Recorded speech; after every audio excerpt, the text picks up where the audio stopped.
வணக்கம். சட்ட தகவல்கள்.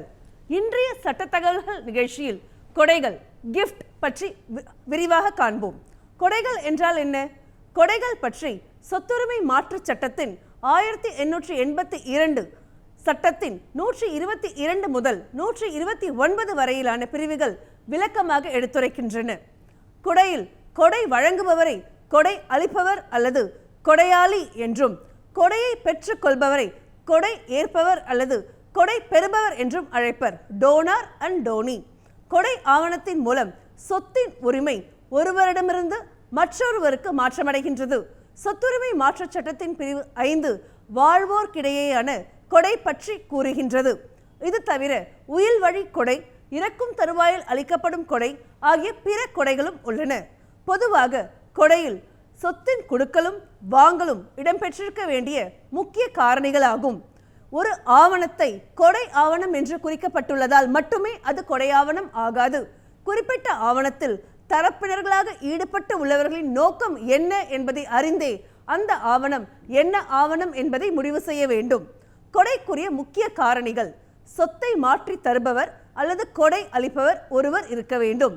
அம்மாற்றத்தை ஏற்க அல்லது கொடை பெறுபவர் ஒருவர் இருக்க வேண்டும். இவர்கள் இருவரும் இருவேறு சட்ட நபர்கள் ஆவர்.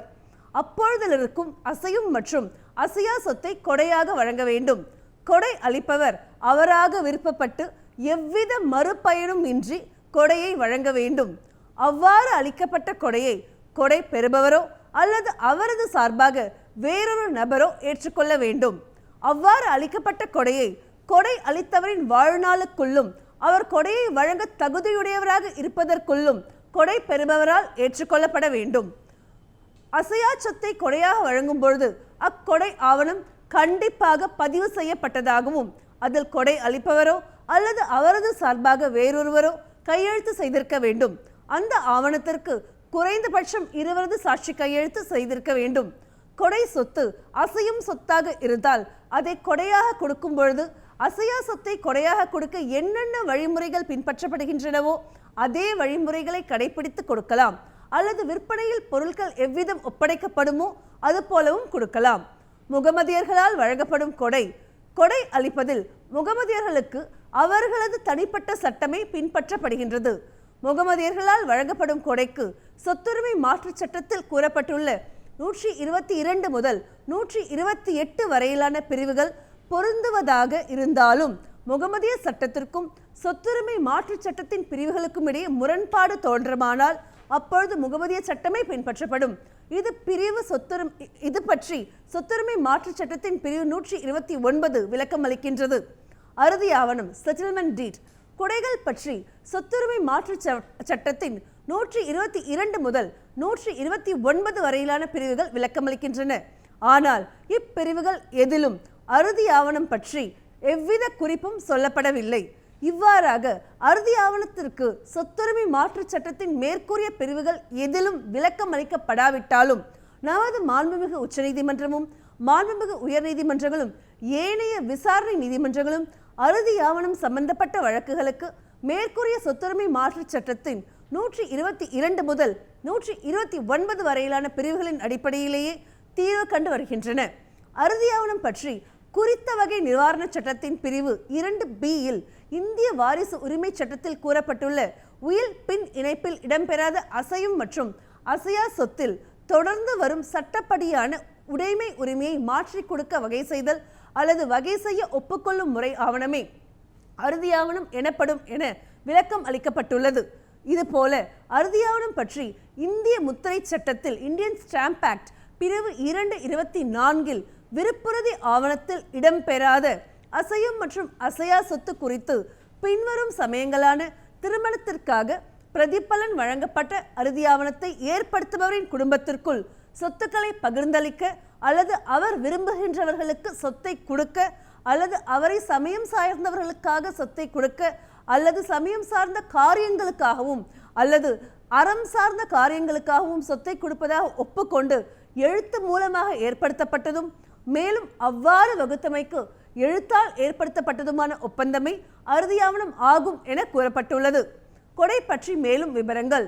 ஒருவருக்கு உரிமையுள்ள அப்பொழுது இருக்கும் அசையும் மற்றும் அசையா சொத்தினை அவராக விருப்பப்பட்டு தன்னிச்சையாக எவ்வித மறுப்பயனும் இன்றி மற்றொருவருக்கு உரிமை மாற்றம் செய்வதே கொடையாகும். அவ்வாறு அளிக்கப்படும் கொடை கொடையாக பெறுபவராலோ அல்லது அவருக்காக வேறொருவராலோ ஏற்றுக்கொள்ளப்பட வேண்டும். அவ்வாறு வழங்கப்பட்ட கொடையை கொடை அளிப்பவரின் வாழ்நாளுக்குள்ளும் அக்கொடையை வழங்க அவர் தகுதி உடையவராக இருப்பதற்குள்ளும் கொடை பெறுபவரால் ஏற்றுக்கொள்ளப்பட வேண்டும். கொடையை ஏற்றுக்கொள்வதற்கு முன் கொடை பெறுபவர் இறந்துவிட்டால் அக்கொடை இல்லா நிலையை அடையும். கொடை அளிப்பவர் டோனார் உரிமை வயது சட்டம் பிரிவு 3(1) கூறப்பட்டுள்ளபடி 18 வயது நிரம்ப பெற்ற உரிமை வயதை அடைந்தும் உரிமை மாற்றத்தின் இயல்பையும் அறிந்துள்ள ஒருவர் கொடை வழங்கலாம். இந்திய ஒப்பந்த சட்டம் பிரிவு 11 படி இளவர் ஒப்பந்தத்தில் ஈடுபட முடியாது என்பதால் இளவர் கொடை அளிப்பவராக இருக்க முடியாது. கொடை அளிப்பவர் தானாக விருப்பப்பட்டு எவ்வித மறுப்பயனும் இன்றி கொடை பெறுபவருக்கு கொடையை வழங்க வேண்டும். கொடை அளிப்பவருக்கு சட்டப்படியாக உரிமையானதும் அப்பொழுது இருக்கக்கூடியதுமான சொத்தை மட்டுமே அவர் கொடையாக பிறருக்கு வழங்க முடியும். கொடைக்கான முக்கிய கூறுபாடுகள் என்னவென்றால் கொடை சொத்தின் சுவாதீனத்தை ஒப்படைத்தாலும் அதனை ஏற்றுக்கொள்ளுதலும் ஆகும். கொடையை ஏற்றுக்கொள்ளாவிட்டால் அது கொடையாக கருதப்படாமல் உரிமமாக கருதப்படும். கொடை அளித்தவரின் நோக்கத்தை தெரிந்து கொள்ள அந்த ஆவணத்தை முழுவதுமாக படித்து பொருள் காண வேண்டும். ஒரு இந்து கூட்டு குடும்பத்தின் உரிமையாளர் பாகம் பிரியாத கூட்டு குடும்ப சொத்தில் உள்ள தன் பாக சொத்தை சில நேரங்களை தவிர பொதுவாக கொடை வழியாகவோ இறுதி பத்திரம் மூலமாகவோ பிறருக்கு வழங்க முடியாது. இந்து சட்டத்தில் கூறப்படும் கூட்டு உரிமையாளருக்கும் கூட்டு குடும்பத்திற்கும் உள்ள வேறுபாடு என்னவென்றால் கூட்டு உரிமையாளர் என்பவர் கூட்டு குடும்பத்தினரை விட நெருக்கமானவராகவும் சொத்தில் அப்பொழுது நலன் உள்ளவராகவும் அவர் விரும்பும் போது பாக பிரிவினை கோர தகுதி உடையவராகவும் உள்ளவரே கூட்டு உரிமையாளர் ஆவார். அதாவது பாக பிரிவினை கோர யாருக்கு தகுதி உள்ளதோ அவரே கூட்டு உரிமையாளர் ஆவார். முழு எஞ்சினர் உரிமை பெற்ற கூட்டு உரிமையாளர் கூட்டு உரிமை சொத்தில் தன் பாகத்திற்குரிய தனி சொத்தை உரிமை மாற்றம் செய்ய உரிமை பெற்றுள்ளார். அவ்வாறு மாற்றாக்கம் செய்யப்பட்ட சொத்து பற்றிய பின்னர் பிறக்கும் கூட்டு உரிமையாளரோ தகுதியை பெறுபவரா என்று வினா எழுப்ப முடியாது. இந்த கூட்டு குடும்பத்தின் கூட்டு உரிமையாளர்களில் ஒருவர் கூட்டு குடும்பத்தின் பிற உறுப்பினர்களின் சம்பந்தமின்றி பாகம் பிரியாத கூட்டு குடும்ப சொத்தில் உள்ள தன் பாக சொத்தையோ அல்லது பிற பங்குதாரரின் சொத்தையோ அந்நியருக்கோ அல்லது உறவினருக்கோ கொடையாக அளிப்பது செல்லத்தக்கதல்ல. மேலும் அக்கொடை அது வழங்கியவரின் பாக சொத்தையும் கட்டுப்படுத்தக்கூடியதல்ல. இந்த கூட்டு குடும்பத்தின் அசையா சொத்தை இந்து மாமனார் தனது மருமகளுக்கு சீதன சொத்து என்ற முறையில் கொடையாக வழங்க முடியாது. கூட்டு குடும்ப சொத்தில் பாக பிரிவினையின் மூலம் தந்தைக்கு கிடைத்த அசையா சொத்து முழுவதையுமே அவர் தனது மனைவிக்கு கொடையாக கொடுத்தது. அச்சொத்தில் பிறப்பின் மூலம் பாகமுள்ள மகன்களின் பாகங்களை அக்கொடை கட்டுப்படுத்தக்கூடியது அல்ல. இந்து கணவர் தனது மூதாதையரின் அசையா சொத்தை தனது மனைவிக்கு கொடையாக கொடுத்த அச்சமயத்தில் மனைவியின் கருவில் ஆண் குழந்தை ஒன்று வளர்ந்து வந்தது. இந்நிலையில் அக்கணவர் வழங்கிய கொடை இல்லா நிலை ஆகும். ஏனெனில் தாயின் கருவில் அக்குழந்தை வளர்ந்தாலும் மூதாதையரின் சொத்தை பொறுத்து அக்குழந்தை சட்டப்படி தனது சொந்த உரிமையை தக்க வைத்துக் கொள்ளும். அக்குழந்தைக்கு விரோதமாக வழங்கப்பட்ட கொடையை அக்குழந்தை எதிர்காலத்தில் நீக்கரவு செய்ய எவ்வித சட்ட நடவடிக்கையும் மேற்கொள்ள வேண்டியதில்லை. பாகம் பிரியாத இந்து கூட்டு குடும்ப சொத்தை அக்குடும்பத்தின் தந்தையோ அல்லது அக்குடும்பத்தை மேற்பார்வை செய்பவரோ ஒரு நியாயமான அளவு சொத்தை நல்மன சாட்சிக்குரிய காரியங்களுக்காக கொடையாக கொடுக்கலாமே தவிர மீதமுள்ள எல்லா சொத்தையும் அவ்வாறு கொடுக்க முடியாது. நியாயமான அளவிற்கு உட்பட்ட சொத்தை தந்தையோ அல்லது அக்குடும்பத்தின் நிர்வாகியோ நல்மன சாட்சிக்குரிய காரியங்களுக்காக கொடையாக வழங்குவதை இந்து சட்டம் அனுமதிக்கின்றது. பயஸ் ஆப்ளிகேஷன். நியாயமான அளவிற்கு உட்பட்ட சொத்து என்பது கொடை சொத்தின் அளவை மட்டும் வைத்து நிர்ணயிக்கக்கூடியதல்ல, அச்சொத்தின் முக்கியத்துவத்தை கொண்டு நிர்ணயிக்கக்கூடியதாகும். வேளாண்மை தொழிலையே நம்பியுள்ள ஒரு இந்து கூட்ட குடும்பத்தில் அவ்வேளாண்மை தொழிலுக்கு ஆதாரமாக உள்ள கிணற்றை கொடையாக கொடுத்தது நியாயமான அளவிற்கு உட்பட்ட கொடையாகாது. மேலும் நியாயமான அளவு என்பது ஒவ்வொரு குடும்பத்தின் தகுதிக்கு ஏற்பவும் கொடையாக வழங்கப்படும் சொத்தின் அளவை பொறுத்தும் குடும்பத்திற்கு குடும்பம் வேறுபடும். கொடை ஆவணத்தின் மூலம் ஒரு சொத்தின் வாழ்நாள் முழுமைக்குமான உடைமை உரிமை பெற்றுள்ள ஒருவரும் கொடை அளித்தவரும் சேர்ந்த கொடை சொத்தை பிறருக்கு மாற்றாக்கம் செய்தது செல்லத்தக்கதல்ல. கூட்டு குடும்ப சொத்து கொடையாக வழங்கப்பட்டுள்ளது என்று கூறுபவரை அதை நிரூபிக்க வேண்டும். ஒரு இந்து தந்தை தனது சுய சம்பாத்திய சொத்துக்களை தனது மகனுக்கு கொடையாக வழங்கவும் அவ்வாறு கொடை பெற்ற மகன் அக்கொடை சொத்தை எவ்வாறு அடைந்து கொள்ள வேண்டும் என்று அந்த ஆவணத்தில் குறிப்பிட்டு கூறவும் அத்தந்தைக்கு முழு உரிமை உண்டு. பாக வழக்கில் முதல் நிலை தீர்ப்பாணையின்படி நீதிமன்றம் சொத்துக்களை பாகம் செய்திருந்தது. அதன்படி சொத்துக்களை பாகம் பெற்ற பங்குதாரர்கள் தங்கள் பாக சொத்துக்களை கொடையாக வழங்கலாம். இறுதிநிலை தீர்ப்பாணை பிறப்பிக்கப்படும் வரை அவர்கள் கொடை வழங்க காத்திருக்க வேண்டியதில்லை. ஆயுள் பாத்திய உரிமையுடன் சொத்து ஒன்று விதவை ஒருவருக்கு அவரது வாழ்க்கை பராமரிப்பு செலவிற்காக கொடுக்கப்பட்டிருந்தது. ஆனால் இந்து வாரிசு உரிமை சட்டம் பிரிவு 14(1) மற்றும் 2 படி அச்சொத்திற்கு அவ்விதவை முழு உரிமையாளர் ஆனதால் அச்சொத்தை தனது மகளுக்கு கொடையாக வழங்கியது சட்டப்படி செல்லத்தக்க கொடையாகும். இறந்துவிட்ட நபரின் சட்டப்படியான மனைவி இல்லாத ஒரு பெண்ணால் இறந்துவிட்டவரின் சொத்தை கொடையாக கொடுத்தது செல்லத்தக்கதல்ல. ஏனெனில் அப்பெண் இறந்துவிட்டவரின் சொத்திற்கு வாரிசாக மாட்டார். நிறுவனம் ஒன்றில் ஒருவருக்குள்ள பங்கான அசையும் சொத்தை அவர் பிறருக்கு கொடையாக வழங்கலாம். நேயர்களை, சட்டம் சம்பந்தமான கேள்விகளை அனுப்ப வேண்டிய முகவரி: உறுப்பினர் செயலாளர், தமிழ்நாடு மாநில சட்டப்பணிகள் ஆணைக்குழு, வடக்கு கோட்டை சாலை, சென்னை உயர்நீதிமன்ற வளாகம், சென்னை 600104. இந்நிகழ்ச்சிகளை யூடியூபில் பார்க்க தூர்தர்ஷன் பொதிகை சேனலில் நீதிமன்ற செய்திகள் என்ற பிளேலிஸ்டில் காணலாம். இத்துடன் சட்ட தகவல்கள் நிறைவடைகிறது.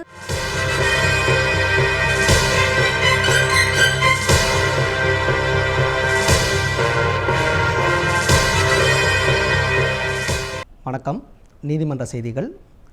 தேசிய சட்டப்பணிகள் ஆணைக்குழுவின் மாண்புமிகு செயல் தலைவர் அவர்களின் வழிகாட்டுதலின்படி நாடு முழுவதும் மக்கள் நீதிமன்றம் கடந்த 9/12/2023 அன்று நடைபெற்றது. சென்னை உயர்நீதிமன்ற தலைமை நீதியரசரும் தமிழ்நாடு மாநில சட்டப்பணிகள் ஆணைக்குழுவின் புரவலருமான மாண்புமிகு திரு சஞ்சய் விஜயகுமார் கங்கா பூர்வாலா அவர்களின் வழிகாட்டுதலின்படியும் சென்னை உயர்நீதிமன்ற நீதியரசரும் தமிழ்நாடு மாநில சட்டப்பணிகள் ஆணைக்குழுவின் செயல் தலைவருமான மாண்புமிகு திரு எஸ் வைத்தியநாதன் அவர்களின் உத்தரவின்படி தமிழ்நாட்டில் தாலுகா அளவில் உள்ள நீதிமன்றங்கள் முதல் உயர்நீதிமன்றம் வரை உள்ள அனைத்து சட்டப்பணிகள் ஆணைக்குழுவின் சார்பில் தேசிய மக்கள் நீதிமன்றம் கடந்த 9/12/2023 அன்று நடைபெற்றது. தேசிய மக்கள் நீதிமன்றத்தில் உயர்நீதிமன்ற சட்டப்பணிகள் குழுக்கள் சென்னை மற்றும் மதுரை சார்பில் 11 அமர்வுகள் ஏற்படுத்தப்பட்டு அதில் மொத்தம் 95 வழக்குகளுக்கு சுமூக தீர்வு காணப்பட்டு தீர்வு தொகையாக ரூபாய் 10,30,17,083 பெற்றுத்தர சுமூக தீர்வு காணப்பட்டது. தேசிய மக்கள் நீதிமன்றத்தில் மாவட்ட சட்டப்பணிகள் ஆணைக்குழுக்கள் சார்பில் 477 அமர்வுகள் ஏற்படுத்தப்பட்டு அதில் மொத்தம் 1,62,442 வழக்குகள் முன்னிடப்பட்டதில் 69,852 வழக்குகளுக்கு சுமூக தீர்வு காணப்பட்டு தீர்வு தொகையாக ரூபாய் 653,28,38,961 பெற்றுத்தர சுமூக தீர்வு காணப்பட்டது. மாநில அளவில் நடைபெற்ற தேசிய மக்கள் நீதிமன்றத்தில் மொத்தம் 488 அமர்வுகள் ஏற்படுத்தப்பட்டு அதில் மொத்தம் 1,63,821 வழக்குகள் முன்னிடப்பட்டதில் 69,947 வழக்குகளுக்கு சுமூக தீர்வு காணப்பட்டு தீர்வு தொகையாக ரூபாய் 668,58,56,044 பெற்றுத்தர சுமூக தீர்வு காணப்பட்டது. அதில் 1,125 உரிமையல் வழக்குகள், 4,338 வாகன விபத்து தொடர்பான வழக்குகள், 3,150 காசோலை தொடர்பான வழக்குகள், 236 குடும்ப நல வழக்குகள், 246 நில ஆர்ஜித வழக்குகள், 67 தொழிலாளர் தொடர்பான வழக்குகள், மேலும் 5 வருட மற்றும் அதற்கு மேற்பட்ட 1,834 வழக்குகளுக்கு தீர்வு காணப்பட்டது. மக்கள் நீதிமன்றத்தின் மூலம் சமரச தீர்வு காணப்படுவதால் நீதிமன்றத்தில் வழக்குகள் எண்ணிக்கை குறைய வாய்ப்புள்ளது. இந்த அமைப்புகளின் மூலம் தீர்த்து வைக்கப்படுகின்ற வழக்குகள் அந்த அமைப்புகளிலேயே முற்று பெற்று விடுகின்றன. தீர்வு ஏற்பட்ட வழக்குகளில் முத்திரைத்தாள் வாயிலாக செலுத்திய நீதிமன்ற கட்டணம் திரும்ப பெறும் வாய்ப்பு உள்ளது. வழக்குகளில் தீர்வு கண்டதும் அதற்கான தீர்ப்பு நகல் உடனே வழங்கப்படும். மேல்முறையீடு என்பது இல்லை. நீதிமன்றத்தில் நிலுவையில் இல்லாத பிரச்சனைகளாக இருந்தாலும் அவற்றையும் மக்கள் நீதிமன்றம் விசாரித்து நிரந்தர தீர்வு காணப்படுவதால் பொதுமக்களிடையே மிகுந்த வரவேற்பை பெற்றுள்ளது. பெரம்பலூர் மாவட்டம் சட்டப்பணிகள் ஆணைக்குழுவின் சார்பில் மாற்றுத்திறனாளிகளுக்கான சட்ட விழிப்புணர்வு முகாம் கடந்த 5/12/2023 அன்று துறைமங்கலத்தில் உள்ள அன்பகம் மாற்றுத்திறனாளிகள் சிறப்பு பள்ளியில் நடைபெற்றது. இம்முகாமில் பெரம்பலூர் மாவட்ட சட்டப்பணிகள் ஆணைக்குழுவின் செயலாளரும் சார்பு நீதிபதியுமான திரு சந்திரசேகர் தலைமை வகித்து மாற்றுத்திறனாளிகளுக்கு சட்டம் குறித்து விளக்கமாக பேசினார். இந்நிகழ்ச்சியில் சட்ட உதவி பாதுகாப்பு வழக்கறிஞர் திரு திருஞானம், அன்பகம் சிறப்பு பள்ளியின் பொறுப்பாளர் திரு பாலகிருஷ்ணன் மற்றும் பள்ளியின் ஆசிரியர்கள், மாற்றுத்திறனாளி மாணவர்கள் உட்பட பலர் கலந்து கொண்டனர்.